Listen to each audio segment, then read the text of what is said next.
Alors, bienvenue à l'atelier de code Ada Tech School. Merci à ceux qui commencent déjà à parler dans le chat. Surtout, n'hésitez pas à vous servir du chat déjà pour dire bonjour. Et puis, vous allez voir que l'atelier de code est voulu pour être le plus interactif possible. Donc, on va vous demander de participer. Donc, vous pouvez commencer dès maintenant. Alors, avant de lancer l'atelier de code, je voulais remercier Teen Labs, qui est notre partenaire sur cet atelier, qui a fait la promotion de cet atelier auprès de jeunes. Donc, Teen Labs, c'est une organisation qui met en avant des ateliers sur les compétences du futur pour les jeunes. Donc, ceux qui viennent par Teen Labs, bienvenue. Sinon, je vous présente très rapidement Ada Tech School et puis après, je vais laisser la main à Loane et Camille, qui sont deux apprenantes d'Ada et qui vont vous guider pour cet atelier de code. Donc, Ada Tech School, très rapidement, c'est une école de code en 2 ans. Du coup, elle a 2 spécificités. La première, c'est ses valeurs. On est une école à la fois bienveillante, empathique et féministe. Féministe, ça veut dire qui met en avant l'égalité homme-femme. Donc, les métiers du code sont assez inégalitaires pour le moment, puisqu'il y a seulement 10% de développeuses et nous, on veut arriver à la parité. Donc, non seulement en formant plus de femmes pour devenir développeuses, grâce au fait qu'on casse les stéréotypes qui existent dans la tech. Et le deuxième pilier, c'est la pédagogie, qui est une pédagogie un peu particulière, pas tout à fait comme vous avez pu la vivre à l'école. À Ada Tech School, il n'y a pas de professeurs, il y a des encadrants qui sont là pour vous coacher. Il n'y a pas de cours, il y a des projets. Donc, on apprend uniquement en faisant, c'est le meilleur moyen d'apprendre. Et du coup, vous allez voir, lors de cet atelier, on va appliquer ces principes. Donc, ne vous attendez pas à être derrière votre Zoom inactif. Vous allez devoir travailler avec nous. Du coup, c'est le moment de passer la parole à Loane et Camille. Du coup, si vous pouvez toutes les deux vous présenter, et puis après, je vous laisserai lancer l'atelier. Bonjour tout le monde, moi c'est Loane, je suis chez Ada depuis 1 an et demi, donc là je suis en 2e année en alternance et je suis en alternance dans une boîte qui s'appelle Trainline, donc c'est une boîte qui vend des billets de train et de bus et voilà, ça fait 5 mois que je suis chez eux. Je passe la parole à Camille. Merci Loane. Bonsoir à toutes et à tous. Moi, je suis à Ada depuis 3 mois et je suis censée entrer en alternance à partir de septembre-octobre. Alors, donc Camille et moi, on va animer cet atelier de code. Donc, ce qu'on va faire, c'est qu'on va analyser ensemble un petit bout de code. On va vous aider en fait à un peu dédiaboliser le monde du code et vous montrer que c'est un langage comme un autre, en fait, et notamment en utilisant la technique de pédagogie de chez Ada. Donc, si vous avez des questions, n'hésitez surtout pas, que ce soit par micro ou dans le chat. Par micro, c'est même mieux, ça permet d'avoir un peu de vie même sur Zoom. Voilà, donc je vais vous partager mon écran. Dites-moi si vous voyez bien. Alors, est-ce que vous voyez mon écran là? Oui, très bien. Ok. Oui, c'est bon. Top. Donc là, c'est un petit bout de code qui est en JavaScript Processing. Donc JavaScript, il y a un langage qui est assez connu et populaire. Et Processing, on a choisi JavaScript Processing parce que ça va nous permettre d'avoir un bout de code qui va être visuel assez rapidement. Je pense que ça va être un peu plus satisfaisant pour nous d'avoir du code visuel aujourd'hui.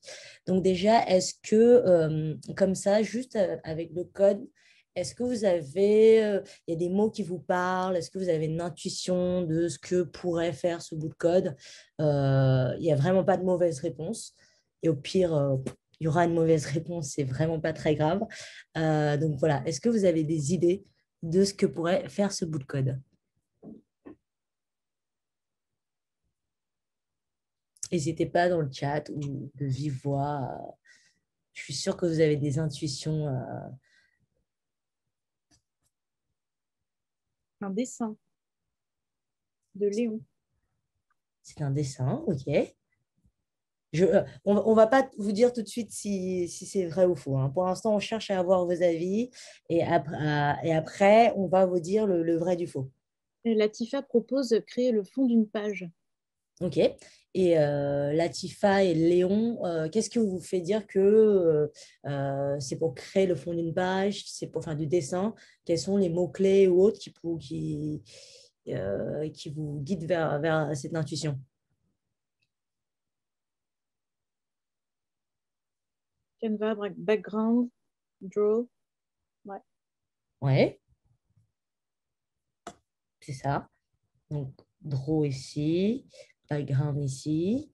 Ah, il y a Léo Cabaret qui dit fil égale remplir. D'accord. Et remplir quoi, à ton avis, Léo?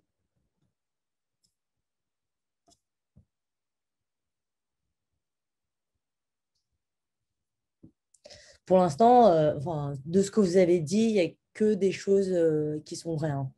Donc, c'est le dessin, ok. On va voir ça après, Latifa. Est-ce que Remplir les contours. remplir les contours, ok. Ouais, Léo, tu as raison. Au départ, c'est des petits bouts comme ça qu'on décrypte ensemble. Et c'est comme ça qu'on apprend, en tout cas, à Ada, c'est on décortique et on comprend l'ensemble après coup. On ne comprend rien. Ok, donc il y a l'action de cliquer sur la souris. Je suppose que Léo, tu vois ça à Mouse Express. Émilie, t'inquiète pas. Normalement, le but de l'atelier, c'est que d'ici 1 heure, tu auras quand même compris quelques trucs. Alors, Bert, alors, n'hésitez pas, si vous écrivez, à mettre peut-être le plus de détails possible dans votre pensée, parce que ce n'est pas forcément évident. C'est pas forcément évident de comprendre juste avec quelques mots. N'hésitez pas à mettre du contexte. Alors, qu'est-ce que Bertie dit? Adapter l'image aux dimensions de la page.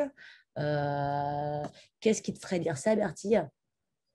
Avec les 800 et 600, là, il me semble que c'est Ouais, ça, d'adapter aux dimensions qu'on souhaite en fait sur la page. ok, ok.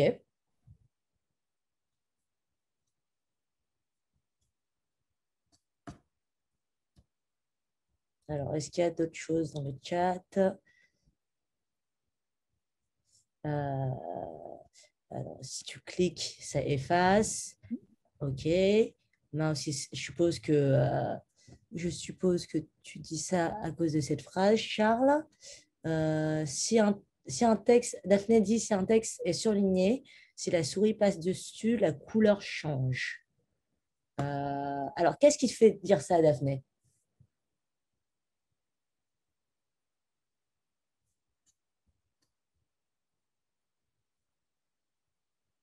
Voilà. On va voir si Daphné répond après. Alors, en attendant, si la souris est appuyée, dessinez une ellipse. OK, cool. Il se passera quelque chose si on clique sur la souris Mouse Express. Mais OK. justement, j'ai l'impression qu'il y a deux fonctions. D'abord, il y a la première fonction qui va dire on crée quelque chose de dimension 800-600. Et après, il y a une autre fonction qui va peut-être allouer quelque chose à cette forme qu'on vient de créer. Je sais pas trop. Mais ouais, je sais pas. Est-ce que ces fonctions se font en même temps en fait, ou est-ce que c'est d'abord la première puis la deuxième? Alors, non, mais vous avez dit plein de trucs qui sont vrais. D'ailleurs, j'ai oublié de vous poser une question au début.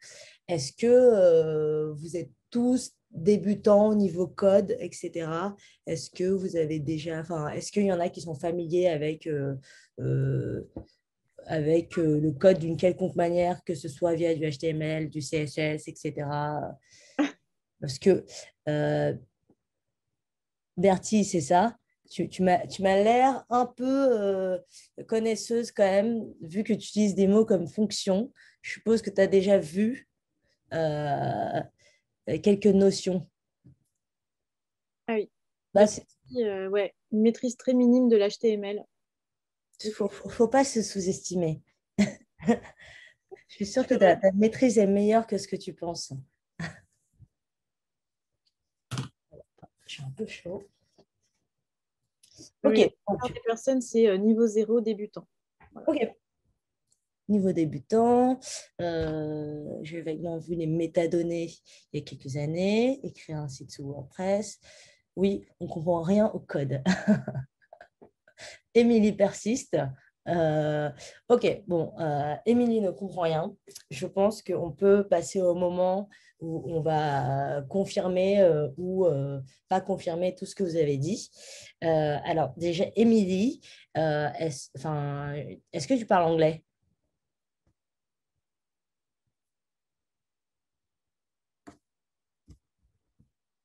Oui. Bah, il y a plein de mots qui peuvent te parler un peu là, je pense. Alors, ok, donc on va passer à cette partie-là. On va un peu décortiquer tout ce que vous avez dit précédemment. Je pense on peut lire ligne à ligne tout ce qui se passe dans le code et revenir un peu à tout ce que vous m'aviez dit. Donc, vous m'aviez dit ça permet de créer un dessin, de créer un cadre, etc. Et effectivement, en fait, ce bout de code, il va se composer de deux parties, deux fonctions, comme tu l'as dit. Je ne sais plus si c'est Bertie ou une autre fille qui a dit. OK. Ce bout de code, il est composé de deux fonctions. Il va y avoir une fonction setup qui, en anglais, veut dire mettre en place. Et, à votre avis, bah, create canvas 800 x 600, qu'est-ce que ça va faire exactement? Alors, je crois qu'il y avait des personnes plus haut dans le chat qui proposaient une lecture de ces lignes-là, juste avant. Si je remonte bien. Ouais, taille de notre environnement de travail. Adapter l'image aux dimensions de la page. Ouais. Ça crée un cadre. Bah, exactement. Create canvas, littéralement en français, ça veut dire créer, fabriquer une toile. Là, on vous a mis la version en français. Ça veut dire fabriquer une toile. Donc, on dit au logiciel, en gros, c'est comme si nous, on avait une feuille de papier et on lui dit, bah, je veux que ma feuille de papier pour dessiner, elle soit sur du 800 sur 600. Donc, ça va être des pixels en l'occurrence. C'est comme la... Exactement, Latifa. C'est comme la toile sur laquelle on va dessiner. Donc, c'est comme si on décidait de prendre une feuille qui va faire du 800 sur 600. Ensuite, background, entre parenthèses, 0. Qu'est-ce qui pourrait se passer là, à votre avis?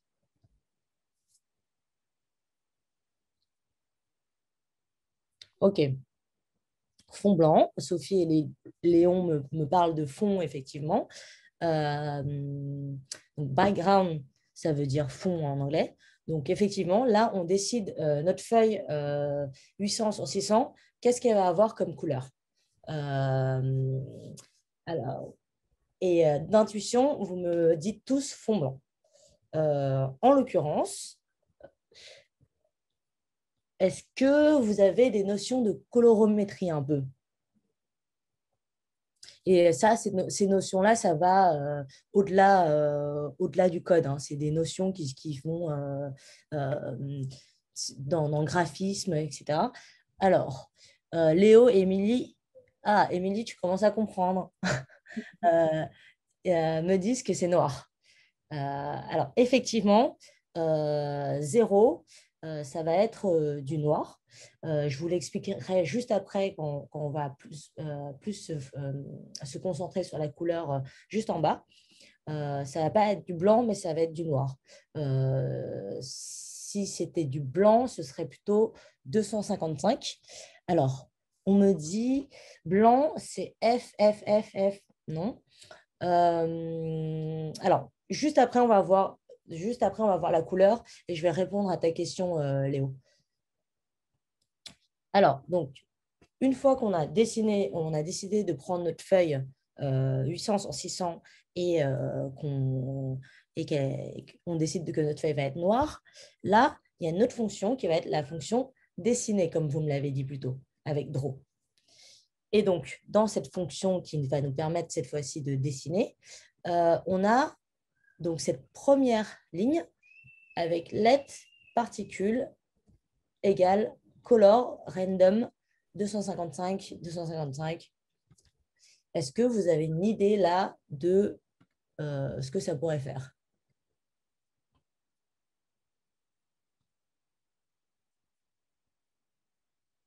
Non, pas d'idée. Alors, pas vraiment, je comprends.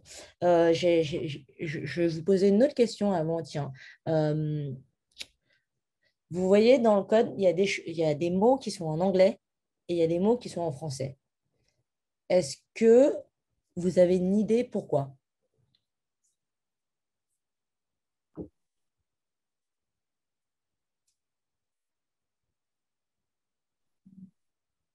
Non, pas d'idée. Non. Aucune idée. Ouais. Les mots en français correspondent à des données. C'est quelque chose qui revient souvent. Anglais, c'est la langue du code. Français, c'est un texte qui apparaît. Les mots en français sont des catégories que l'on définit auparavant. C'est ce qui va apparaître. Alors, il y a du vrai et du faux dans ce que vous aviez dit. En gros, effectivement, les langages de programmation sont écrits en anglais. Les mots français sont des objets déjà écrits. Oui, les langages de programmation vont être écrits en anglais. Du coup, c'est pour ça. Et chaque langage de programmation a des fonctions intégrées, en fait, des fonctions qui vont être déjà codées à l'intérieur du programme. Donc, des choses que nous, on peut pas, des mots qu'on ne pourra pas changer, en fait.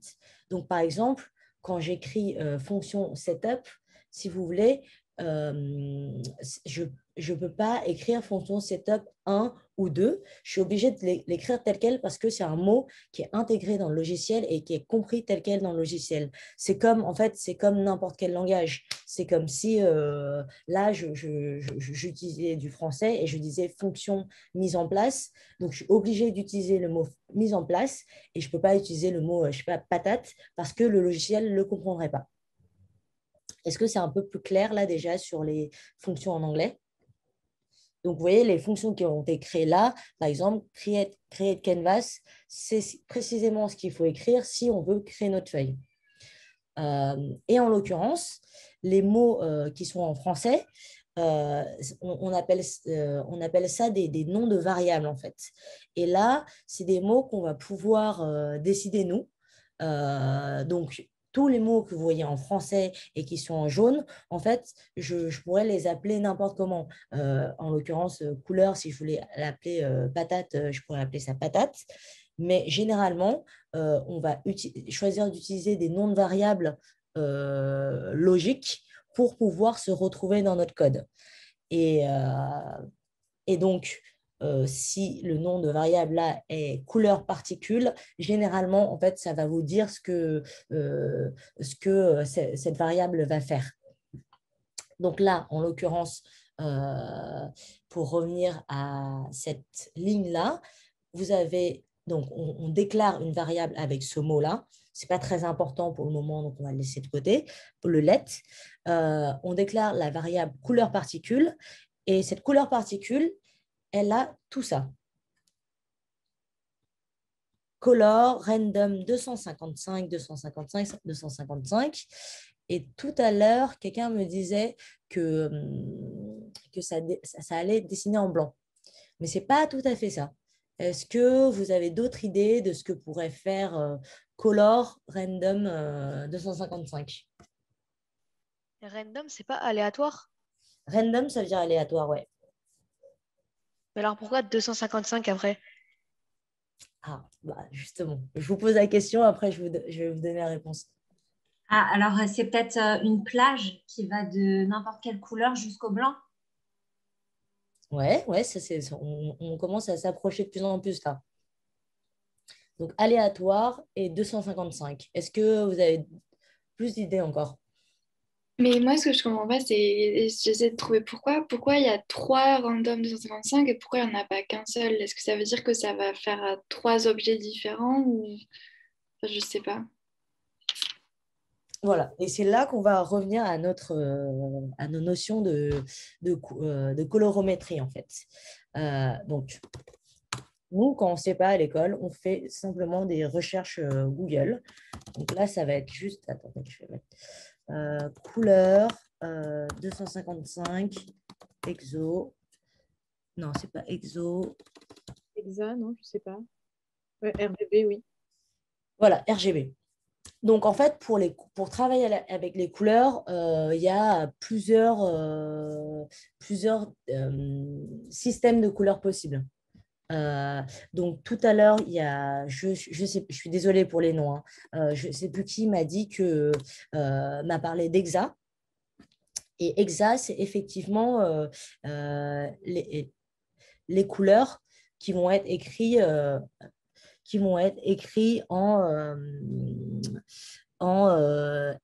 vous savez, slash F, 12, etc., 3F. Vous voyez ce système de notation de couleurs? Alors, color, RGB. Essayons de trouver un site sympa. Voilà. Et donc ça, quand vous voyez ce système-là, ça va être de l'Exa.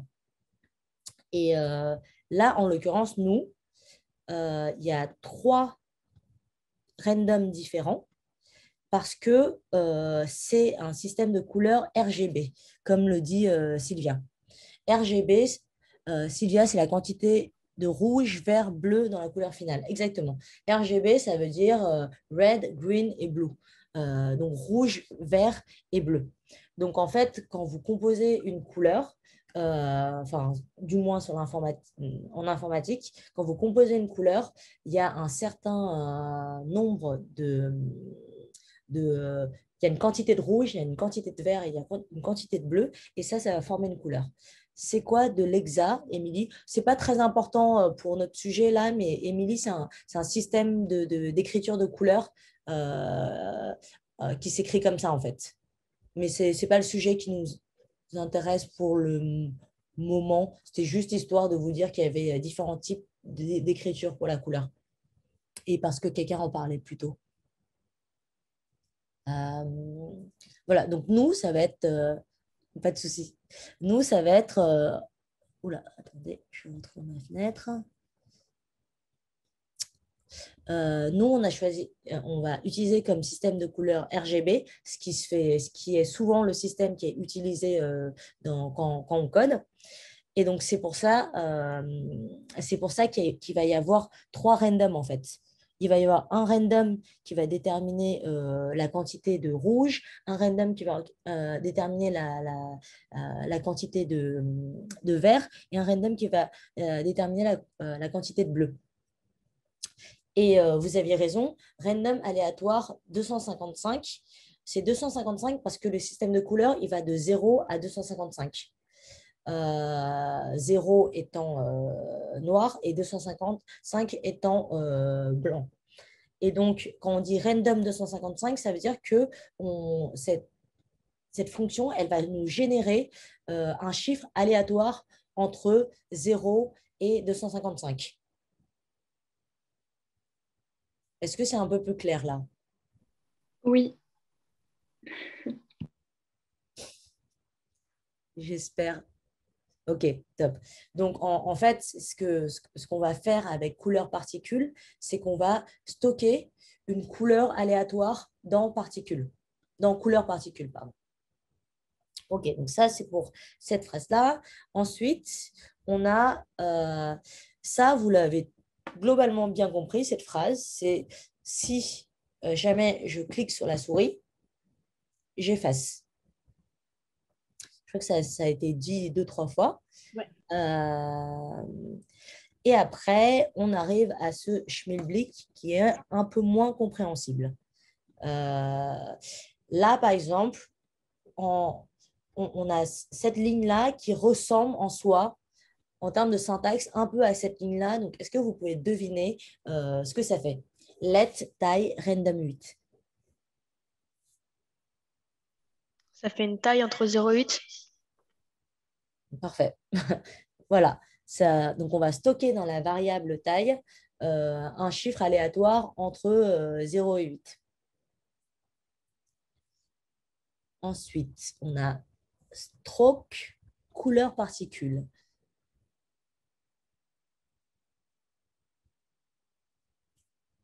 Est-ce que vous avez une idée? C'est un peu plus compliqué, stroke. Stroke, je ne savais pas trop ce que ça veut dire non plus. Bah, si vous ne savez pas, pas de problème. On va laisser ce truc de côté et quand le code quand je vais vous montrer l'exécution du code, on va revenir à ce que ça fait. Fill, quelqu'un m'a dit tout à l'heure que ça permettait de remplir. Et est-ce que vous pouvez deviner si fill c'est remplir, qu'est-ce qui va se passer avec couleur particule là? Bah, la variable couleur particule qui avait été attribuée à la fonction avant bah, va servir là pour dire on remplit tout de la couleur de la variable. Ouais, ouais, c'est ça, Malice. Et Sylvia disait, on remplit avec la couleur random choisie plus tôt. Exactement. Donc, en fait, ce qu'on va remplir, on va le remplir par des couleurs aléatoires, en fait, vu qu'on utilise cette variable couleur particule qui renvoie à cette couleur aléatoire. Et ensuite, la dernière ligne, ellipse, mouse X taille taille. C'est la dernière ligne. Après, je vous montre ce que fait le code, promis. Ellipse, je sais pas, mais taille, du coup, on reprend la variable random de 0 à 8, Ouais, non? ouais, c'est ça. Et mouse X, Y, c'est deux souris différentes? C'est pas tout à fait deux souris différentes. C'est la souris, certes. Euh, je vais vous dire après. Mais c'est pas loin. X et Y, c'est la direction. C'est pas vraiment la direction. Voilà, ce serait plutôt les axes verticaux et horizontaux, donc l'abscisse et l'ordonnée. Donc, en fait, si on reprend tout ce qu'on s'est dit là, on va dessiner une ellipse. Qu'est-ce que c'est? On va voir. Qui va avoir comme abscisse mouse X, comme ordonnée mouse Y, et qui va avoir une taille aléatoire qu'on a déterminée ici. Et qui va avoir une couleur également aléatoire qu'on a déterminée ici. Okay. Donc, est-ce que vous voulez voir le code? Ce qu'il fait, du moins. Oui, répond Léo. Ok, top. Répond oui. Alors, je vais vous montrer le code et en même temps, je vais vous, dans le chat, je vais vous partager le lien du code. Comme ça, tout à l'heure, quand on va commencer à jouer avec le code, vous pourrez le faire vous-même. Et sinon, pour les autres qui préfèrent, je vais le faire sur mon ordinateur aussi. Donc, vous pouvez regarder sur l'écran également. Mais pour ceux qui veulent le tester eux-mêmes, si vous cliquez sur Remix to Edit, là, vous allez pouvoir jouer avec le code juste après avoir détecté toutes les bicyclettes.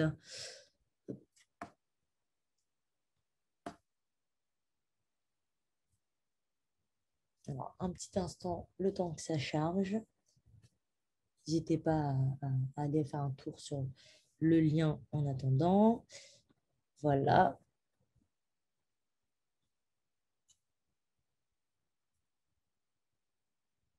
Donc, voilà ce que fait le code. C'est très simple.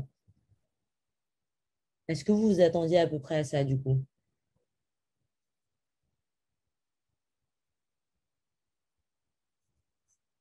Est-ce que vous êtes silencieuse et silencieux parce que vous jouez tous avec le code? Je te dis là, non, mais j'adore. Voilà, donc notre petit bout de code. Et si jamais j'appuie sur la souris, pouf, voilà ce qui se passe. Dès que j'appuie, Malice dit, je pensais qu'une couleur allait être attribuée au fond, mais pas plein de petits points. OK. Léon dit que je ne pensais pas que ça ferait des petits points. Léo demande pourquoi le background noir disparaît. Ça, c'est une bonne question. Est-ce que quelqu'un a une intuition par rapport à la question de Léo? Pourquoi le fond noir disparaît? Et après, je réponds à ta question, Malice.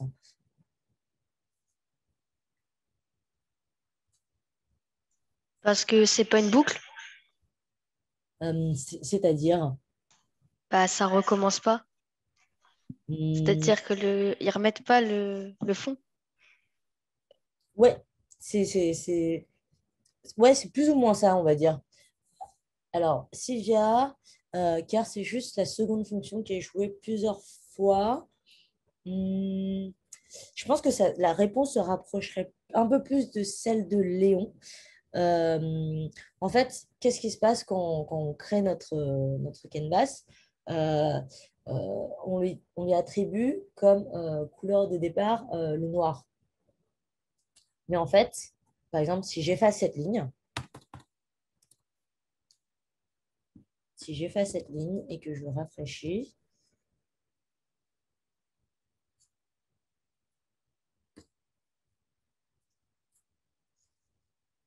vous voyez, c'est blanc. Parce qu'en fait, notre papier de départ, notre toile de départ, par défaut, elle est blanche. Et donc, quand on dit à la souris, bah, efface, on ne lui dit pas efface et remets du noir. On lui dit efface, du coup, elle va se remettre dans sa couleur de défaut qui est du blanc. Voilà. Est-ce que ça répond à ta question, Léo?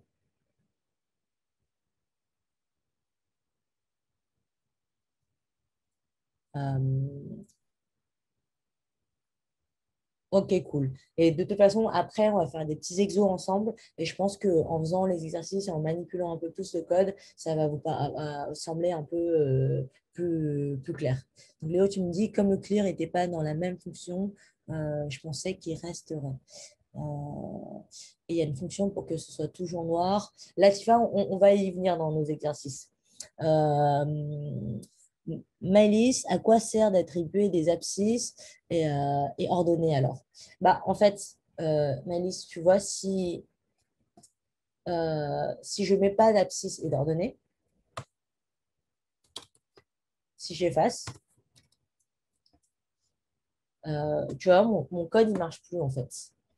Il ne va plus marcher parce que dans ce, dans ce langage en particulier, processing, quand tu veux dessiner une forme, il faut que tu lui donnes un abscisse et une ordonnée pour lui dire où dans le dessin en fait.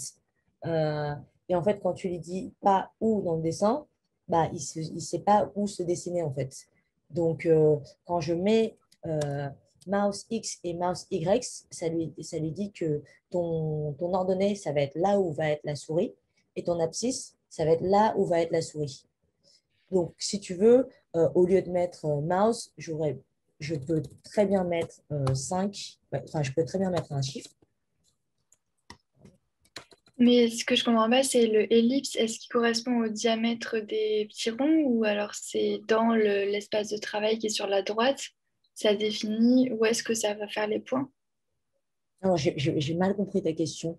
Est-ce que tu peux... Je comprends pas le ellipse, à quoi ça correspond. Ellipse, en fait, c'est les petits ronds. C'est la forme. Ok, d'accord. Et donc, par exemple, si on avait mis square, ça aurait fait des petits carrés. Ah, Justement, on va y venir. Vous allez plus vite que la musique. Bah tiens, on va se dire, truc très simple. Moi, j'écris plus rien. Enfin, moi, je dis plus rien. Je vous donne des petits challenges et à vous de me dire comment faire. Et vraiment, je vais taper tout ce que vous allez me dire. Parce que de toute façon, c'est ce qu'on fait en code. Moi, quand je veux, quand j'ai envie de faire un truc, généralement, je l'écris et au pire, ça m'affiche une erreur. Mais c'est ça qui est assez cool en code, c'est qu'on peut tester et enfin, même si on pense à un truc absurde, on peut quand même essayer quoi. Et comme ça va nous permettre aussi d'aller faire un petit tour dans la documentation parce que une bonne partie, vraiment, je pense que 60% du temps de développeur, c'est consacré à faire des recherches, que ce soit sur Google ou sur les sites de documentation des langages. Donc là, par exemple, si on reprend ce que me disait Mélisse, comment vous avez, à votre avis, comment on peut faire au lieu d'avoir des ronds là, je veux des carrés.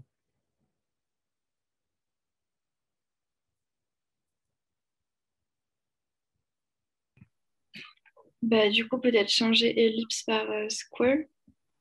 Alors, Je suis pas sûre que ce soit comme ça qu'on dit en il anglais. n'y a, y a- y a pas de souci. Même si ce n'est pas sûr, on a une erreur, on va chercher, on va savoir pourquoi on a fait l'erreur. OK. Je rafraîchis. Est-ce que ça marche?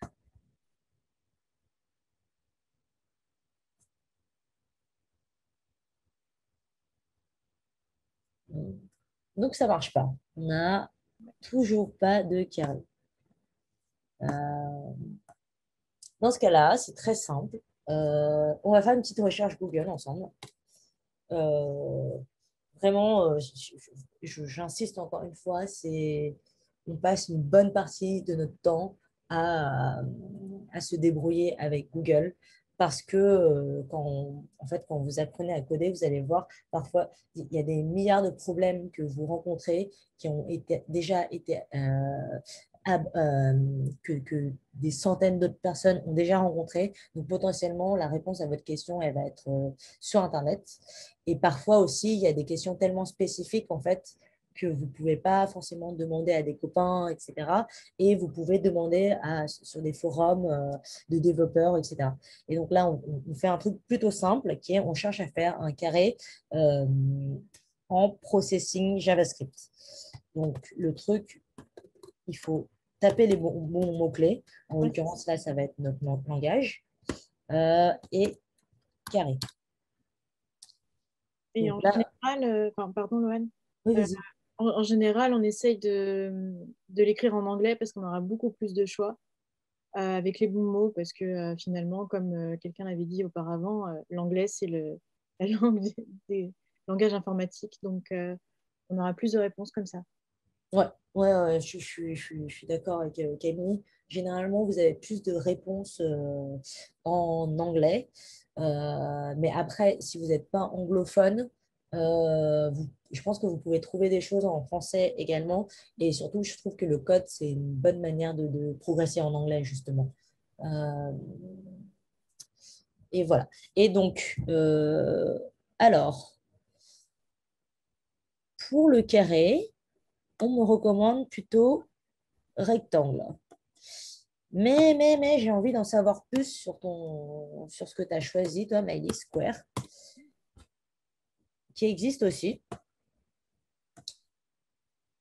Ah, mais voilà, est-ce que vous voyez là sur mon écran bien? Alors, Sylvia me dit, si c'est un carré, il n'y a pas besoin d'une seule taille. C'est exactement ça, Sylvia. En gros, on euh, on a une fonction square qui va nous permettre de dessiner un carré. Euh, et dans cette fonction, on a besoin de trois paramètres. Les paramètres, ça va être abscisse, ordonnée et taille. Et en l'occurrence, comme il n'y a qu'une seule taille, parce que tous les carrés font la même taille, on n'a que 3 paramètres. Or, dans notre code, il y a 4 paramètres. Donc, c'est pour ça que le logiciel ne va pas le comprendre, en fait. Donc, à votre avis, qu'est-ce qu'il faudrait que je fasse là pour que le square de ma liste puisse marcher? Enlever une taille. Enlever une taille, exactement. Hop.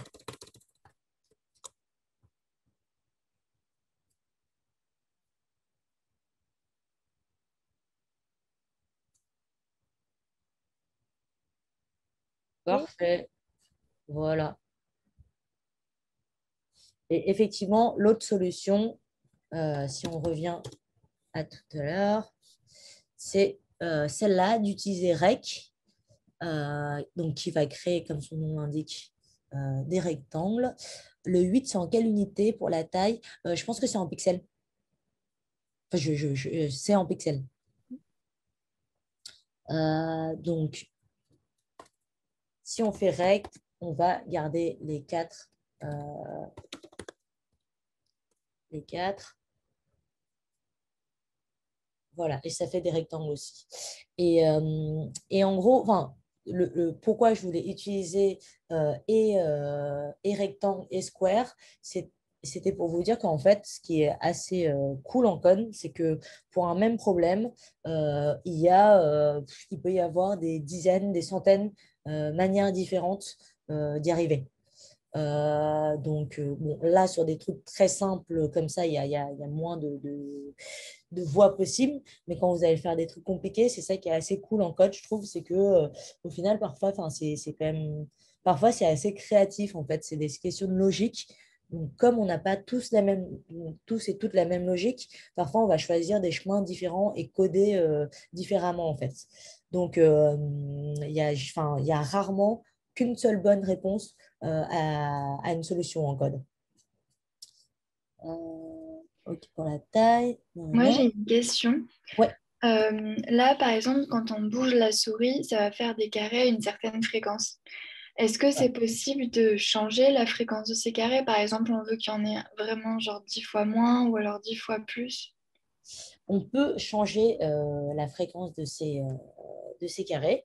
En fait, en l'occurrence, la fonction de Rose, c'est une fonction qui tourne en boucle, en fait. Et cette boucle, elle est, là, vous pouvez le voir, elle est très, très rapide. Je ne sais plus, ça doit être des millisecondes. Tous les, je ne sais pas combien de millisecondes, un carré se crée parce que la boucle se termine. Et effectivement, si tu veux, on peut régler le temps de cette boucle. Alors, je ne sais sincèrement pas comment on fait. Hein. Je code très rarement sur processing. Donc, on va taper ensemble. Alors, processing, Draws, time. Si vous avez des suggestions de mots-clés, n'hésitez pas. Donc voilà, là, on va tomber sur la fonction Draws. Est-ce que tu peux zoomer, Lohan, s'il te plaît? Comment? Est-ce que tu peux zoomer? Oui, bien sûr. Merci. Ce qui est sympa, en fait, quand vous allez dans les docs, dans la doc officielle de chaque langage, en fait, c'est comme des dictionnaires ou des Becherel. En fait, vous allez avoir la syntaxe exacte des langages, en fait. Enfin, moi, je vois vraiment le code comme une langue vivante, comme n'importe quel code, comme n'importe quelle langue, en fait, c'est apprendre une nouvelle langue. Et vous allez avoir des langages de programmation qui vont se ressembler un peu, je ne sais pas, au même titre que l'espagnol et le français, sauf qu'il va y avoir de la syntaxe ou de la grammaire qui diffère un peu. Donc, c'est vraiment pareil. Bon, sauf que dans le langage de programmation, si vous oubliez une virgule, parfois, ça ne marche pas. Mais en tout cas, c'est vraiment dans la même logique qu'une langue. Alors, revenons à nos moutons. Void, Draws, est-ce que là, à un moment, il y a une question de temps? Loop, background. On va slow.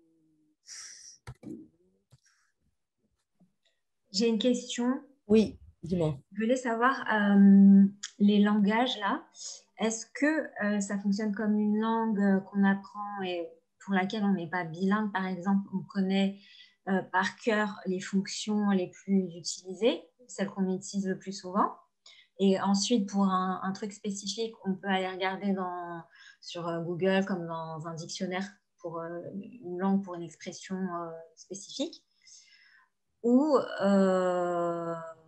ou en fait, nous, on n'apprend pas le langage par cœur. Enfin, comment ça fonctionne? Vas-y, tu voulais peut-être répondre, Camille. En gros, moi personnellement à l'école, on n'apprend pas de langage en particulier. En fait, on apprend à se référer à des documentations, à comprendre la logique de certains langages. Et en fait, la logique se retrouve dans plusieurs langages. Et oui, au bout d'un moment, on est un peu plus familier avec par exemple, JavaScript, c'est ce qu'on utilise le plus souvent. Parce que c'est aussi un langage qu'on utilise pour les pages HTML, tout ça sur le web.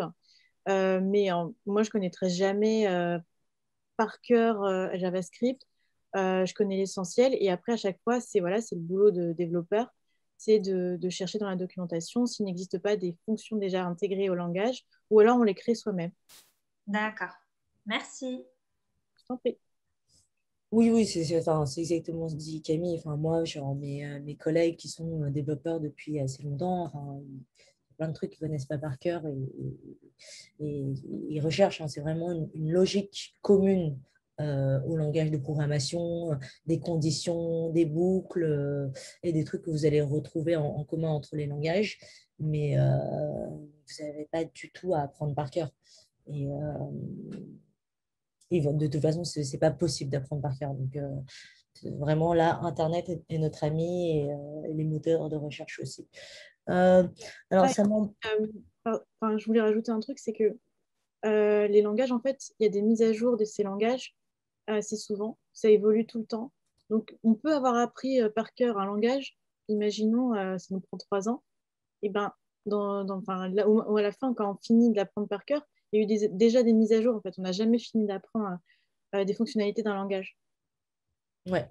J'ai mes collègues et mes boss. Hein, il y en a qui ont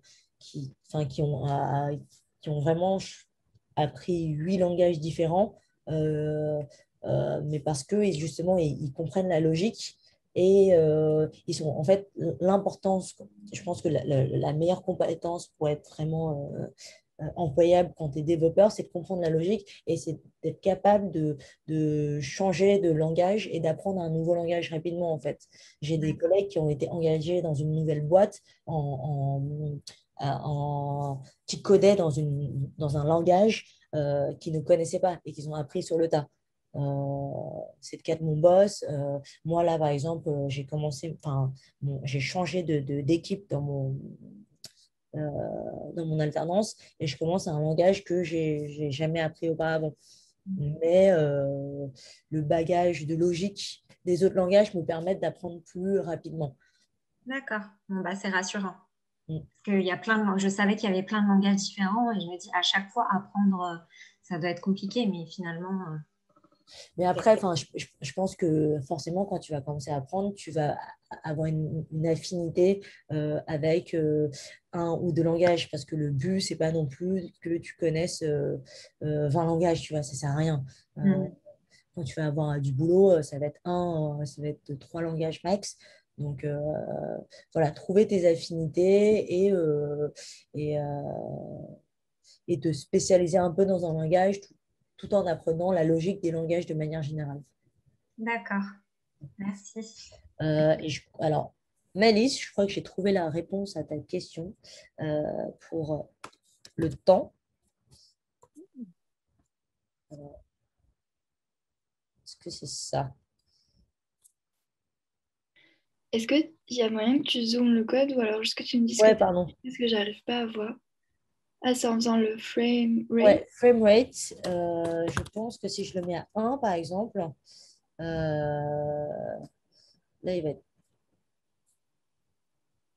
Tu Et vois, comment ça se fait que le frame elle est rate, différente. il est axé, enfin, qu'il ait une influence sur le draw alors que c'est pas de la même fonction? Parce qu'en fait, dans la fonction setup, c'est là où tu vas faire de la mise en place. Ok. Donc, tu vas définir des trucs qui vont rester inchangés, en fait. Donc, la feuille de papier, elle va être de cette taille-là. Euh, ma couleur de fond, elle va être de cette taille-là. Et la vitesse de dessin, elle va être de cette taille-là. Alors que si jamais je mets, euh, je mets ça ou ça dans ma boucle, ça fait qu'à chaque fois qu'il y a une boucle, on recommence tout. Tu vois ce que je veux dire?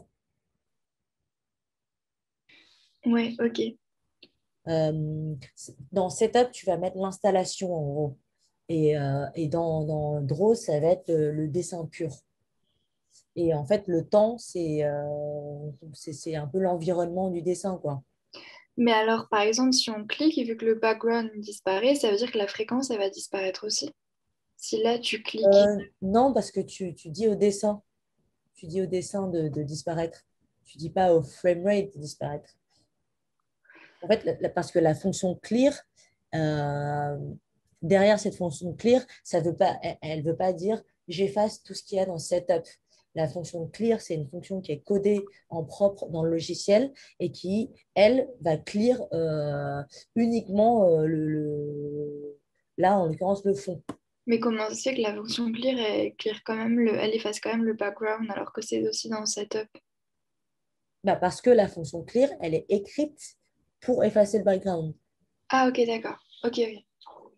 Après, là, je suppose, hein, mais je suppose que la fonction, enfin, il faudra regarder précisément dans la documentation, mais je suppose que la fonction clear, elle peut être un peu plus large. On peut regarder d'ailleurs. Euh, je retrouve ma souris. Je suppose que la fonction clear, elle peut effacer autre chose également, mais en l'occurrence, hop, voilà. En fait, voilà, de base, elle va clear le background, mais tu peux lui donner des précisions si tu as envie qu'elle clear autre chose. Ok, c'est super intéressant. Mm. Euh, alors, est-ce qu'on peut se donner peut-être deux derniers petits challenges avant de se quitter? Est-ce que là, par exemple, j'aimerais bien que mes carrés fassent que du bleu, par exemple, que des nuances de bleu. Est-ce que vous sauriez comment faire? Mettre le numéro du bleu. Alors, c'est quoi le numéro du bleu? Je peux regarder sur Internet. Alors, dis-moi, je vais taper. Dis-moi ce que je tape. Euh, couleur bleue. Axe? Non. Après, en soi, vu qu'on a red, green, blue, peut-être que si on fait. Est-ce qu'il n'y a pas un moyen de jouer avec le RGB dans les trois chiffres? Il n'y a pas un truc, c'est 001 ou un truc comme ça? Alors, j'ai dit que je voulais des nuances de bleu, hein. Je ne veux pas Ah, qu'un bleu. d'accord. Je veux un nuancé de bleu. Ah, ok. Ah, on fait une plage du premier bleu jusqu'au dernier bleu, je sais pas, la couleur du premier bleu jusqu'à le dernier bleu dans le nuancier. Alors, je vais tester les solutions proposées. Alors, Sergio, 0, 0, 0, 0 et random 250. Écrit Ah non, random. pardon. Ouais. J'ai écrit n'importe quoi. Hop, 205. C'est 255, je crois qu'elle a écrit Sylvia. Elle s'est remise après. Ah, elle s'est corrigée. Je crois que Sergio a d'abord mis RGB 00205 et après Sylvia a écrit Ah color ouais. 0 random 250 ou 250. Alors, je vais enlever hop, la vitesse pour que ce soit un peu plus voyant.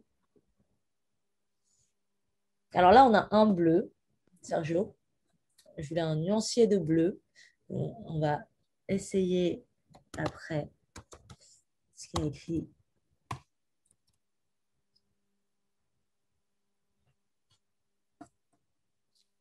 Sylvia.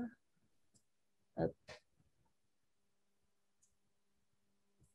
Alors, qu'est-ce qui se passe? Mais oui, mais non, il ne peut pas y avoir 0 et 0 dans les premiers parce que s'il y a un nuancier de bleu, des fois, il va y avoir un peu de jaune. Non, pas de jaune, un peu Non, d'autres couleurs dedans. j'avais juste oublié de fermer une parenthèse. Ah, c'est pas Donc, mal. tu vois, effectivement, là, ça marche. Ce qu'on lui dit, c'est qu'on veut on veut pas de rouge, on veut pas de vert et on veut que du bleu aléatoire entre 0 et 255. Donc, c'est effectivement ça. Hop. Alors, qu'est-ce que je pourrais vous faire aussi? Est-ce que vous pouvez faire en sorte de changer la taille de mes carrés?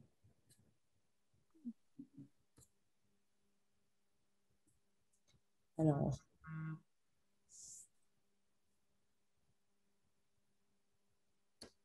Ouais. Est-ce que c'est Stroke qui définit la taille des carrés, demande Daphné? alors non, Stroke, ce qu'il va faire, c'est que là, ça se voit pas parce que c'est ridiculement petit, mais Stroke, c'est les contours en fait. Stroke, ça va être les contours et en plus, attends, si peut-être que je vais changer la couleur de Stroke, ça va peut-être être un peu plus parlant. Donc, c'est 225, 0, 0. Ah oui. Je ne sais pas du tout si ça se voit ou pas. Ah, Voilà. En gros, voilà, Stroke, ça va être la couleur, enfin, ça va être les bords. Alors, pour les tailles, Léo et Malice me proposent deux solutions. Soit là, on va avoir les tailles en aléatoire, mais plus gros. Parfait. C'est limite plus beau. Et sinon, en taille fixe, exactement, qu'on peut définir ici.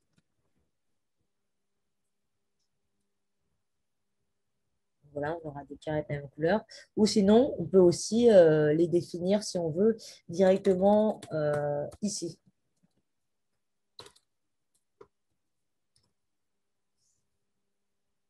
Voilà. Sauf que je préconise plutôt cette technique-là, parce que dès qu'on réutilise des valeurs, vaut mieux les stocker dans des variables.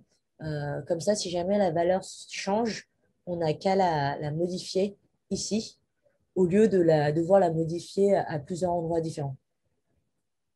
Voilà. Est-ce que vous avez encore des questions? Est-ce que le code vous semble plus clair? Je vous remets le lien du glitch au cas où.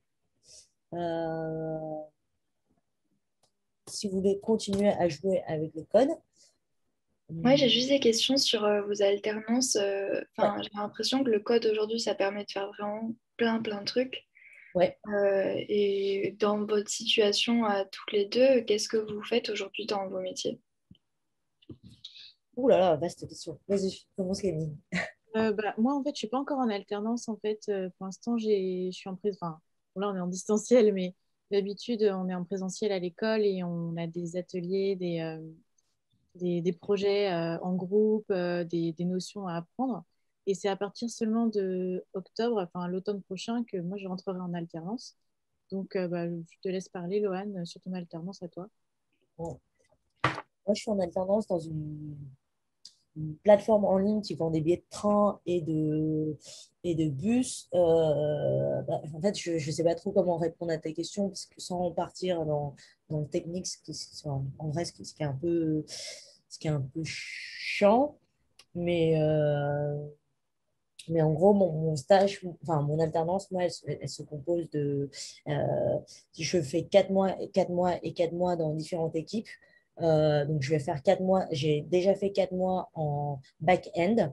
Donc le back-end, ça va être toute cette partie d'un site ou d'une application que vous ne voyez pas, qui fait tourner l'application ou le site. Donc ça va être les bases de données, les algorithmes, les fonctions, etc. Et là, j'ai commencé depuis 3 semaines dans l'équipe front-end. Donc ça va être la partie plus graphique, l'interface graphique que vous allez voir sur vos ordinateurs. Euh, Sachant que même dans cette partie-là, il y a de la logique, il y a des algos, etc. Hein. C'est pas parce que c'est plus graphique que c'est forcément moins compliqué. Les 4 derniers mois de mon alternance, ça va être en mobile, donc en développement mobile. Mais je crois que je n'ai pas complètement cerné le cœur de ta question, Maëlys. Si, c'est exactement ça. Mais en plus, justement, là, j'étudie en Angleterre. Du coup, j'utilise Trainline tous les week-ends pour mes Ah, petits ok. trains. Du coup, c'est rigolo de voir. Mais oui, mais du coup, j'ai une question, justement. Vous, c'est pas le même code pour l'application mobile et pour le site internet? Parce que Il y a, des il y fois, ça a- doit être le même code, non? Non, non, non, non, Ah non. ouais? Non, il peut y avoir du code euh, qui peut être plus facile à transvaser, entre guillemets, du web au mobile, mais c'est jamais le même code. Et c'est Ok. souvent toujours des équipes indépendantes parce que c'est pas les mêmes technos, c'est pas les mêmes langages. Euh, et, euh, et le Mais cœur parce que justement, sur WordPress, quand on modifie quelque chose, il y a aussi une version mobile qui apparaît, par exemple. Alors après, je sais que c'est différent. WordPress, c'est vraiment du code déjà un peu fait, mais Alors, si tu veux, WordPress, c'est un site d'affichage. Donc, si ouais. tu fais uniquement de l'affichage, effectivement, ça va être très facile, ça va être entre guillemets très facile d'utiliser le même, enfin, tu vas utiliser le même code pour du web et du mobile, mais c'est de l'affichage. En fait, Ok. il y a plein de gens qui ont ou même des sites vitrines, en fait, qui affichent juste des choses, mais dès qu'il y a de la logique ou dès que ça se complique un peu, dès qu'il y a de la connexion à des API, etc., et qu'il y a plein de langages qui se croisent, là, en fait, ça marche plus. Tu ne peux pas transposer ton code d'un d'un- d'un support à un autre aussi facilement. Ok, d'accord.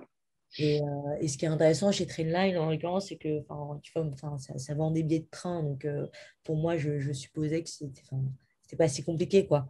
Et en fait, en allant dans la boîte, je réalise que qu'est-ce que ça implique techniquement d'aller vendre des billets de train? Ça implique de toi, sur notre plateforme, d'aller se connecter à plein de petites plateformes de la SNCF aux 100 autres transporteurs qu'il peut y avoir en Europe. Donc, c'est beaucoup plus compliqué en fait. Et je pense que c'est le cas pour un peu tout le monde, tous mes camarades qui sont en alternance, c'est que parfois pour faire des choses qui nous semblent si simples, c'est hyper compliqué. Mais c'est Ouais. ça, c'est assez intéressant et fascinant aussi. Ok, bah, merci beaucoup. Vous avez d'autres questions ou sinon Claire, euh, tu Moi, voulais... j'avais une question par Ouais, rapport aux entreprises avec lesquelles l'école est partenaire. ouais. Est-ce que ça fait pas peur aux entreprises, cette étiquette féministe? Bah non, pas à l'heure actuelle. Pour Pardon, répondre, Camille. répondre, si tu veux, Latifa, parce que du coup, c'est moi qui contacte pas mal les entreprises pour qu'elles deviennent partenaires. Et non, ça leur fait pas peur et parfois elles nous contactent même pour ça, parce que du coup, comme elles sont conscientes que c'est des enjeux importants d'avoir plus de diversité dans la tech et qu'elles ont du mal à recruter des femmes, elles sont intéressées de faire un partenariat avec Adatech School pour justement être dans ces valeurs-là et avoir plus de femmes. Après, on fait aussi beaucoup de pédagogie, donc non seulement sur le code, mais aussi sur le féminisme, où je comprends un peu ta question parce que c'est un mot qui parfois fait peur juste parce qu'il est mal compris et qu'il est interprété d'une façon. Nous, on est clair sur le fait que féministe, ça veut dire égalité homme-femme. Et en fait, une fois qu'on dit ça, les entreprises, disent ah ok, bon dans ce cas-là, on est d'accord. Donc il y a aussi pas mal de pédagogie à faire autour du mot en lui-même. Oui. Okay. Et en tout cas, les entreprises partenaires avec qui on est, l'entreprise de Loane en fait partie, Trendline, Deezer, Mano Mano, Back Market, c'est aussi des entreprises qui sont hyper au fait de ces sujets. Et nous, c'est important pour l'alternance que les apprenants ils partent dans des entreprises où ils se sentent bien et qui sont complètement en phase avec nos valeurs. Oui, je pense que bien au contraire, en fait. Aujourd'hui, j'aurais plutôt tendance à penser l'inverse, c'est que les entreprises, elles sont obligées de s'aligner aux valeurs de la société et que être une école féministe, c'est limite un plus, en fait, par rapport à d'autres écoles. D'accord, c'est rassurant parce que je m'imaginais que... Enfin, j'avais pas... Je pensais pas qu'il y avait cette conscience-là de la part des boîtes de vraiment vouloir intégrer plus les femmes. Et... Après, ça dépend des entreprises sur lesquelles on tombe. Il y a toujours, je pense, des entreprises qui vont dire quoi, féministe, vous détestez les hommes. Enfin, bon. Et après, on passe son chemin et on trouve une autre entreprise qui est meilleure, quoi. Ok. J'ai mon copain, il est data scientist et il fait du recrutement dans sa boîte pour recruter des profils de développeurs. Et clairement, il s'est arrivé plusieurs fois où il hésitait entre deux profils, entre une femme et un homme. Et du coup, il va plutôt prendre la femme parce qu'il sait que il y a les questions de quota, que c'est plus compliqué de trouver des femmes développeuses. Et des fois, c'est vraiment demandé par les RH et par la direction de recruter une femme uniquement, quoi.